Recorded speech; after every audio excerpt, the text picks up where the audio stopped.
Bill Parisi here, founder of the Parisi Speed School. I am with Dr. Tim Leier of Atlantic Sports Health from Atlantic Health Systems.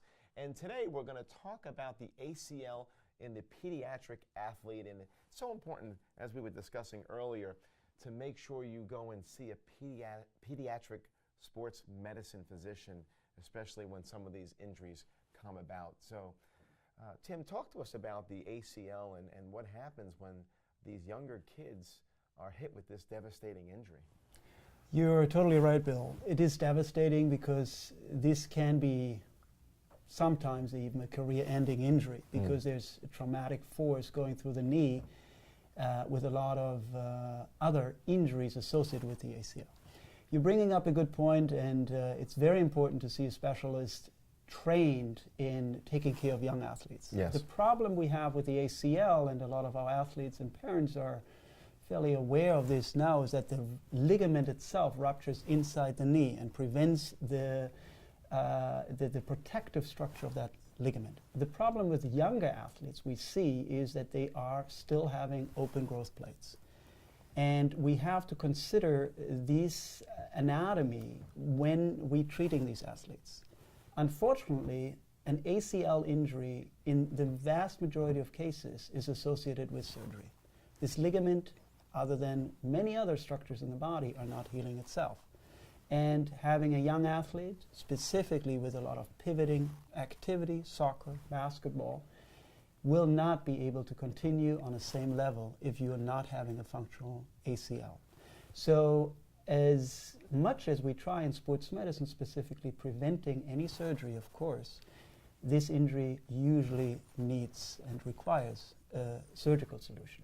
Now, you're dealing in a pediatric population with the growth plates, as we said earlier. And the growth plate is a structure which is, number one, a weaker link in the bone. Number two is the area where the bone grows from. The traditional ACL reconstruction drills when we put the graft inside the knee during surgery through that area of the growth plate. And you can that way injure and sometimes even completely destroy the growth plate. So if you're talking about an athlete 11, 12 who has a substantial amount of growth left and you injuring that growth plate, he will have alignment problems, he will have growth problems, he will have long-term consequences. So that is the reason why it's so important to have someone look after your child and young athletes with this injury who is trained in that population. Yeah, that's so important. You know, do you see a lot of young kids that tear ACLs at 11, 12 years old?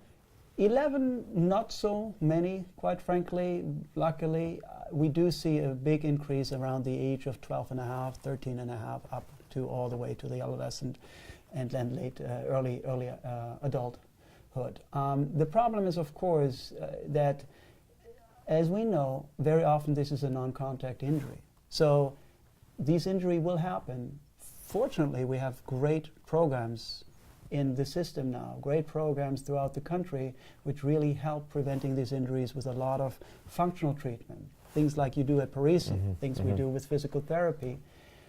So we see a high incidence of these injuries, but my goal and my hope for the future is that we can prevent these injuries from happening. Yeah.